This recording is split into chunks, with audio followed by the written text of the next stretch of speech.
ஒரு பெரிய பணக்காரர் டெய்லி கோயிலுக்கு வருவார். 500 நோட்டு எடுத்து பிச்சைக்காரனுக்கு கொடுப்பார்.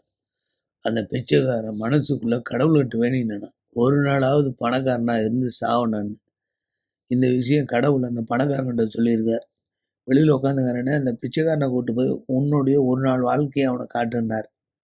அப்படியே ஆகட்டோன்னா அதே போல் அந்த பிச்சைக்காரனை கூப்பிட்டு அரண்மனைக்கு போகிறான்.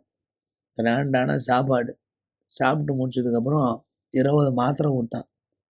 அந்த பிச்சைக்காரன் கேட்டான், எதுக்குங்க எனக்கு மாத்திரைன்னு.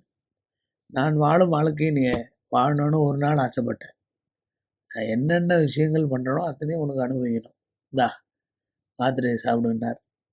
10-15 மாத்திரை சாப்பிட்டான். அதுக்கப்புறம் எங்கே போனாலும் கார் தான். நடந்து போகிறதுக்கு லிஃப்ட்டு எதுவும் கிடையாது. எல்லாமே காஸ்ட்லி.